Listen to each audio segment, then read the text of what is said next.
Good, good. Good to hear. Lots of build-up, lots of information we've shared, we've learned, and now we're getting to the point in a 2-day conference to kind of pull it all together and put together our call to action. And in fact, what we're calling it is an urgent call to action. I think you all would agree based on the issues identified and the importance of what we're all talking about here and the mission of the PCC. It's about a sense of urgency. And I can't really think of anyone better to pull that through for us today than Kavita Patel. It's really a privilege to introduce her today. She's a good friend and a true healthcare leader. And just to give you a little bit of background on Kavita, if you don't know already, she really does have a very rich background in health and health policy. Prior to where she is now, and she works with patients each and every day, she was working at the Brookings Institution. You may know her work from there, on healthcare reform and physician payment. She also served in the Obama administration. I think you may recall it. Anish, who also worked in the Obama administration, referenced her earlier today. Everybody seems to reference Kavita. Everybody loves Kavita. She was Director of Policy for the Office of Intergovernmental Affairs and Public Engagement in the White House at the time, and she really did play a key role in the design of healthcare reform. We really do have the expert here today. She's going to reflect on major themes throughout this conference during her talk and really celebrate how the NASEM report has become a rallying cry for change. So with that, please join me in welcoming Kavita to the stage. Thank you, Rob. All right, I'm going to try to do this. Wow, those lights are bright. Thank you. Rob failed to mention, we were recounting how long we've known each other, and it's been like 17 years, maybe 20, a little too long. And I'm going to tell you that I still have, there's this, I don't know if anybody feels this way, but I still have this like security blanket with my mask and my Purell, because I'm kind of, one, I don't want to get sick and I don't want to get anyone else sick, but I'm also just now trying to socialize myself and haven't been around this many people in a long time. So this was Anne was very gracious, and I want to thank PCC for inviting me. I think I at first just ignored the email because I'm like, they couldn't possibly want me to talk. I'm not sure I have much to say.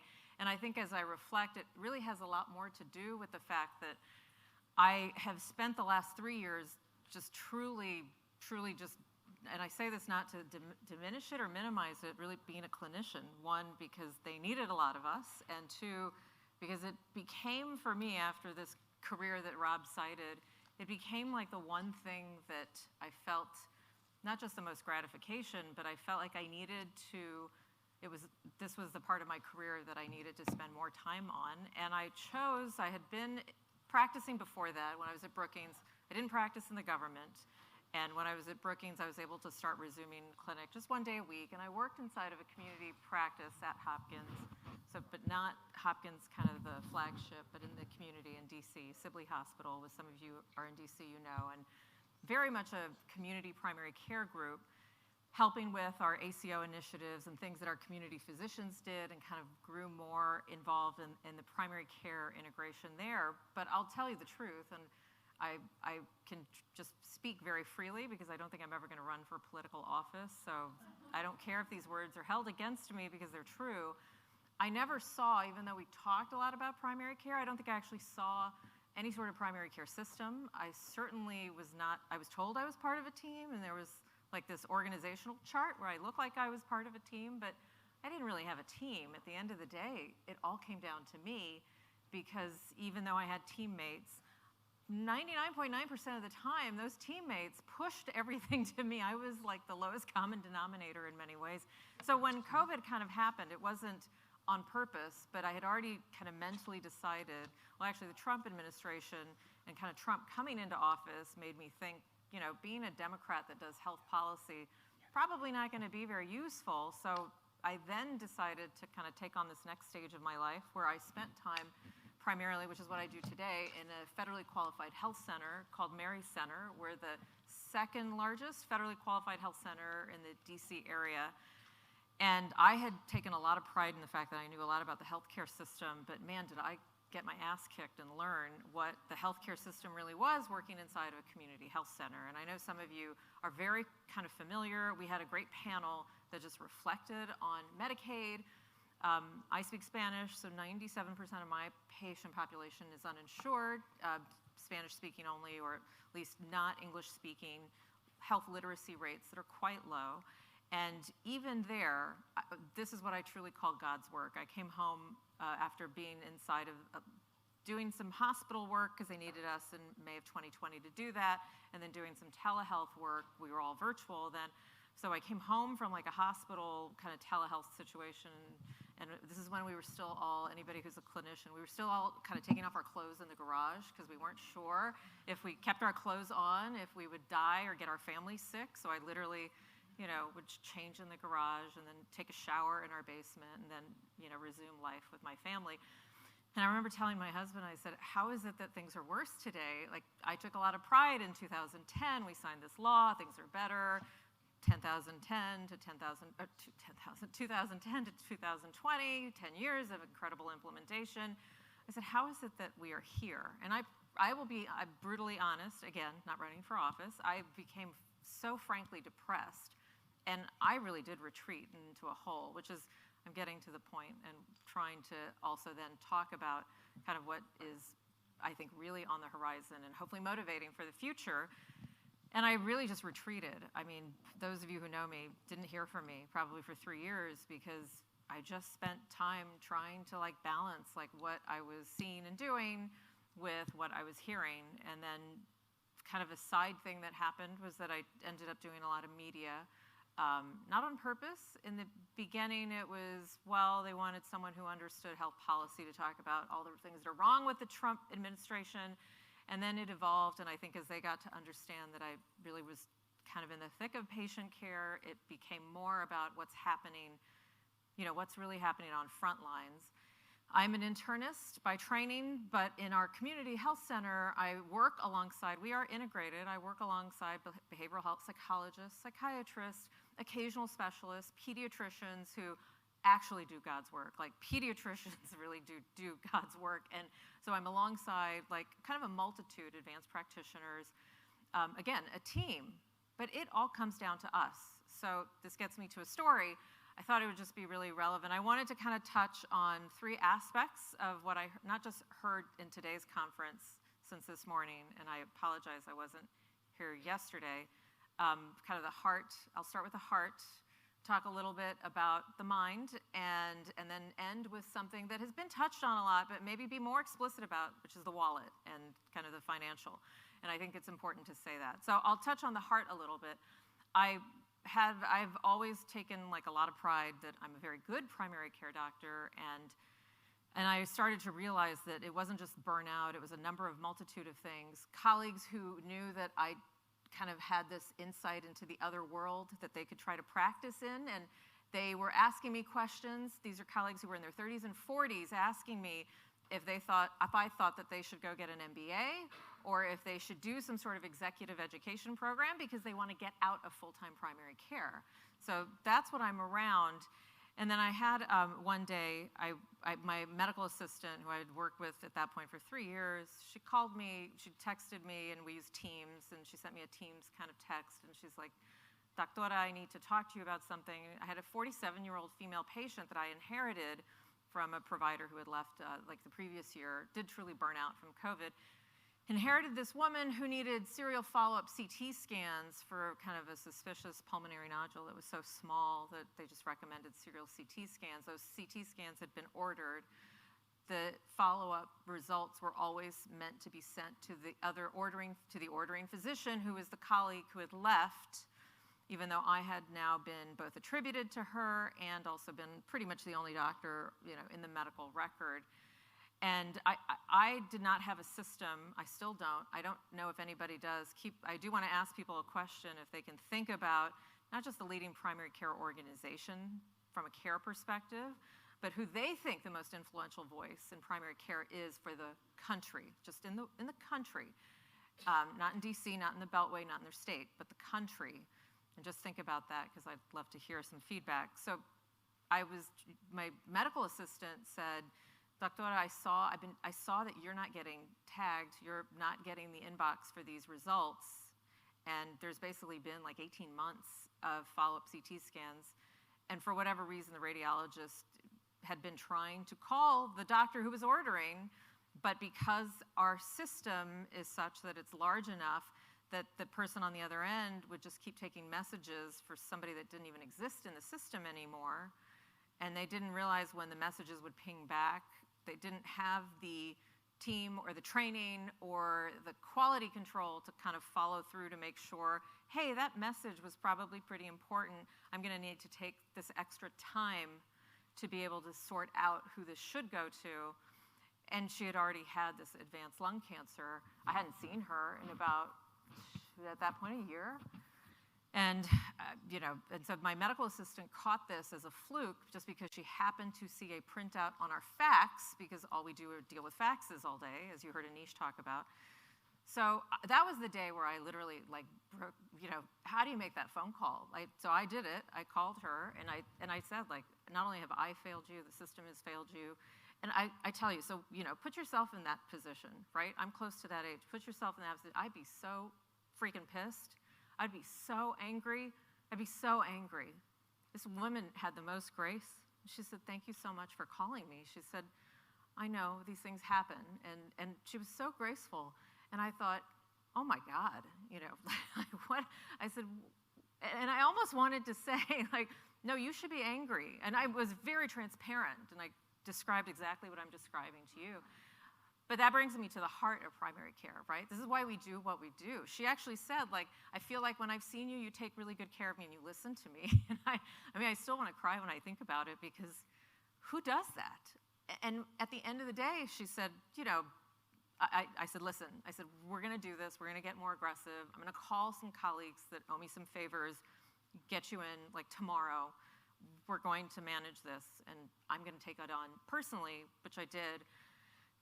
And she's still, throughout the process, she was just, every time she texts me or calls me, she's like, I'm so sorry to bother you, and I'm so grateful. And I literally, I get off the phone, and I'm like, what is this? And a colleague said to me, that's what happens when you actually have a relationship. The sad truth is that I didn't have a relationship with her because I didn't even notice these things. But she felt that. And we've heard some of this being touched on, but I want to reflect what's at stake, why this is so important, and kind of the heart of what I think matters. I have some slides, but they're kind of BS, and I don't think we need them. So I think, and so then let me get to kind of, that's the heart. That's what matters. That's why we're here. I don't expect that woman to be, kind of reflective of everybody or anything. But in that moment, after 2.5 years of me just basically retreating into a groundhog hole, she lifted me up out of that hole and reminded me, this is real, this is what's at stake, and this is what's on the line, and I'm not going to be able to fix it by myself in my little setting. I am going to have to get very aggressive about it. And I still don't know how that will manifest. I think coming and talking to you and reconnecting with colleagues is one way. So let's get to the mind and to the brain and kind of really some of what we know. I have heard already just today incredible technology data research.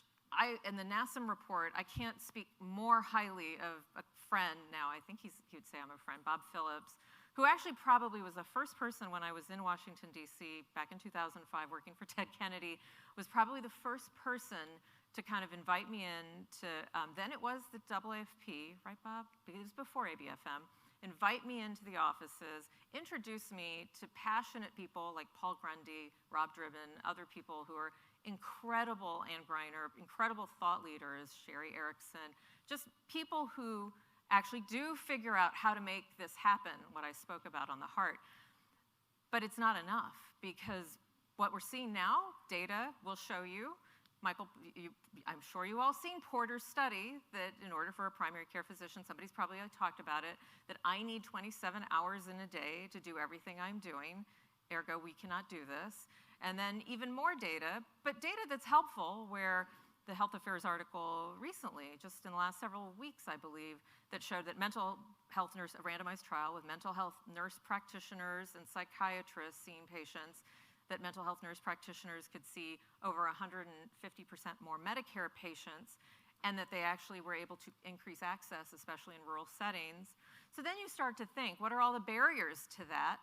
I can tell you, having worked inside of what I would say is one of the nation's most elite health systems, some of you might even work for Hopkins today, that the barriers were that I don't think anyone came to our CFO or our presidents of our hospitals and healthline services and said, fill in the blank, Mr. CFO. They're always Mr. Funny about that.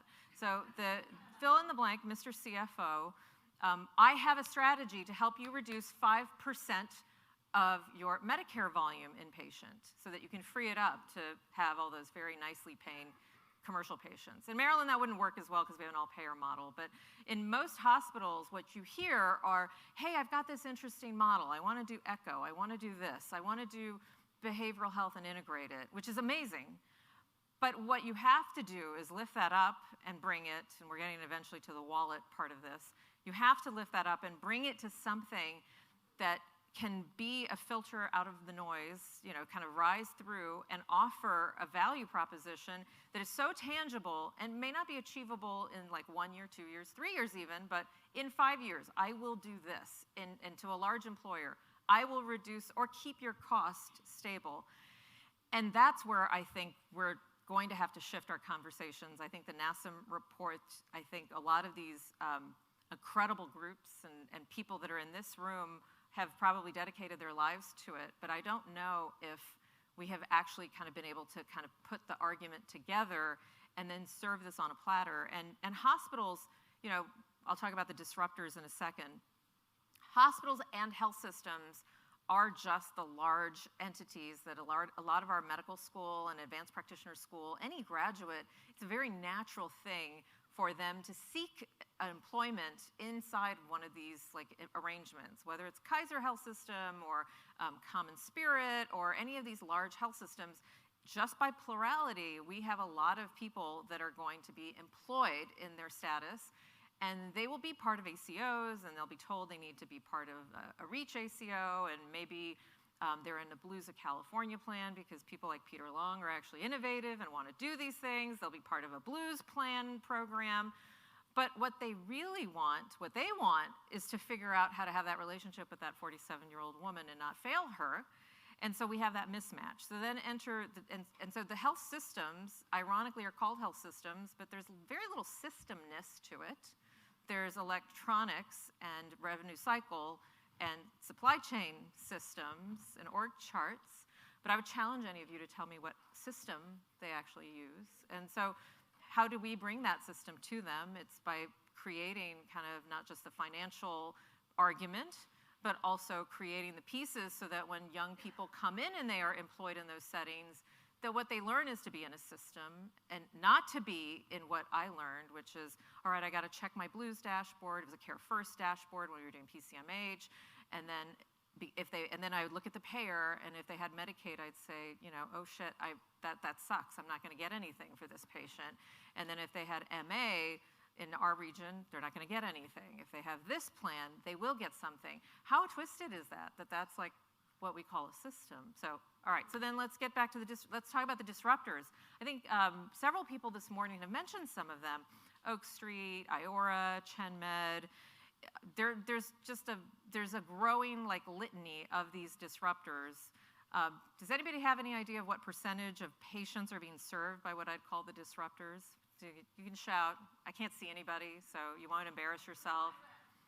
5%? Yes. It's 4.7%, and that's from an unpublished Harvard study that Zerui saw. If any of you know some of the colleagues at Harvard that really look into kind of this ecosystem of innovators, it's less than 5%. Now that's growing, and so let's get to the financial part of that. In 2010, there was, according to Crunchbase, which is basically one of the largest databases on private equity venture capital investments, and this was done by Porter, by the way, as well. 2010, Michael Porter, 2010, there were $10 million that went into kind of disruptive, or I'll call it advanced primary care. Does anybody want to guess how much money in 2021 was spent in primary care, disruption, venture, investments, et cetera? $16 billion. But someone read this study. That's not fair. I should. Okay, fine. They got it right. There's always one of them. Okay. So over 10 years, I mean, but what does that tell us? Yes, primary care is very important. And what does that tell us? There's an incredible financial argument for primary care. But I would go back, and I have in these rooms, what system are they creating? And when they do these partnerships, what system are they, how are they, like a virus, like COVID, how are they infecting everyone around them? I don't think that they are. I don't think that's their job, by the way. But how do we find a way to kind of, taking primary care as a precious resource, how do we find a way to make it infectious? So that's, I know we wanted to save time. I think that this is going to count down for time to questions. And I think people are using Slido. How do you say this? Slido? I don't know. I can't get with it. All right. I don't know if there's a way to bring up if anybody has questions, or we can just shout them out. But I do want people to, so coming now and wrapping this up full circle, kind of 3 priority areas that I think all of us, because each of you are leaders in your own right. Number one, I'm going to tell you not the probably typical things. Number one, each of you need to figure out a better way to communicate with the real world. I mean, like, you talk to real people in the real world, nobody knows what the hell all this stuff is. Nobody cares. Like, they don't know AAP, ACP, PCP, BBP, 22P. Nobody cares. They know FTX, okay? And that's it. Like, nobody cares. So we have to get out of our, I mean, if there's one thing I've learned, I've had to do, for reasons that are also hilariously, like, not purposeful. I've done a lot of media, and I've had to, like, if you could have picked in medical school or college who's the least likely person to go in front of a camera, it was me, because I didn't like to look in the mirror, and I had all these, like, body dysmorphism. I hate this, I hate that. I do what a lot of women do, and I see it even in my own daughter, who's only 6. I hated it. But I learned to realize, like, there's an art in communicating with real people. And God, I have more influence, like, doing like 3 minutes on NBC and the Today Show than I did in 10 years of working in government, which is kind of sad, but also a little bit of a reflection. Every single one of you needs to learn how to communicate, like, with the real world. It does not need to be on TV or on NPR or any of the things that are pretty intimidating to everybody, including myself. But for God's sakes, communicate, and do it in a way where you're not afraid to say things like, I don't think vaccines are controversial. I don't know what's going on. I could care less, like, what X, Y, and Z governor says. Like, here's what I know. And I'm more than happy to educate people to figure out why this is important. Okay, so communication, and it's not, some people call it advocacy. It's basic communication. So how do we do that? I try to, one way I do that with my patients is I'm trying to basically kind of say, like, look, I know I'm only going to see you for 15 to 20 minutes, but I want you to tell your friends about some of the things I told you today. I want you to tell them how they can get free tests. I want you to tell them these things, and here's how you say it. So that's mine. So then the second thing that we have to do is we have to have that top line into that CFO. You know, I have a plan for us to reduce cost in Medicare, or volume in Medicare, or alternatively, I have a way to increase ambulatory surgical center volume for X, Y, and Z. Let's sit down. I want to talk to you about it. Most primary care leaders I know, including the medical directors I work with now and the ones I've worked with at Hopkins, they would never understand even the concept of sitting down with the SVP of Finance or the VP of Pop Health. They're all waiting for that person to kind of get in touch with them, because usually we need to do something for them, get data sets together, sit down and talk about our HEDIS measures, our quality metrics. But we need to flip the conversation. And then the third thing is to go back to the heart, start with a story. You may not have a story, but you may not think you have a story, but all of you are patients, you have a story.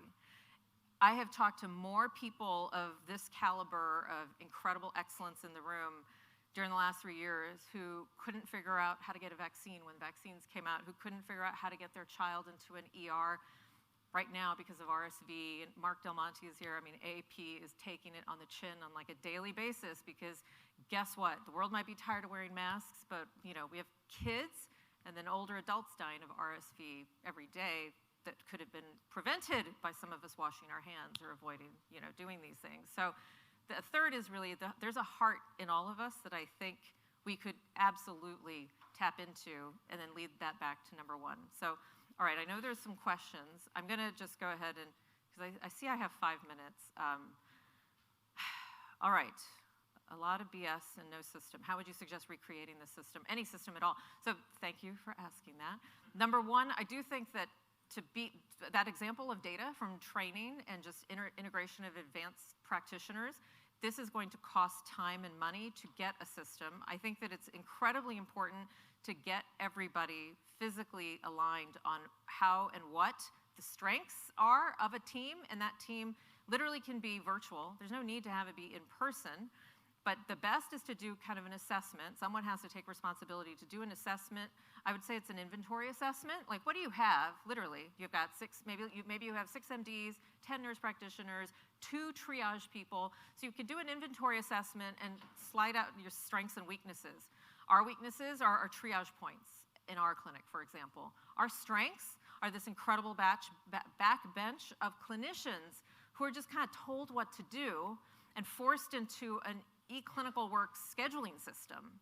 So our system was to actually get all of us to talk to each other about what was getting put on our schedules that was useless, and then how could we be open and flexible because of the public health emergency to not being married to the scheduling system. And so it's little things, but then it's also somebody who will take responsibility for whether it's data collection of that effort as a team, or actually looking at sitting down with a payer and saying, I know you have data. All we want to do is figure out if what we're doing is helping to bring down that cost, and we will work to make that happen and scale. And that's how you start to build some of the inklings of not just a system, but then if you have the luxury of having people who are training kind of exposed to you, you show them that their job is not to just be the lowest common denominator in the inbox, but that each of those clinicians, and that includes, I treat my medical assistant as a clinician.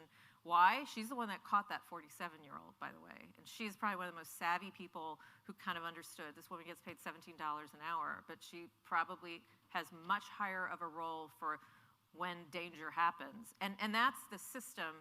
So then, honestly, you got to pay for it. That's the hardest part. So I haven't figured that out inside of an FQHC. If anybody has that, I'd be happy to take those notes from them. But I think that then you have to, right now what we're doing is we're letting the financial incentives lead. There's a valid reason for that.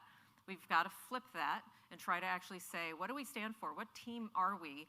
And is it really a team? So the hardest question in doing that inventory assessment and team reorganization for me was when I had to ask 2 colleagues that I work with in the hallway all the time.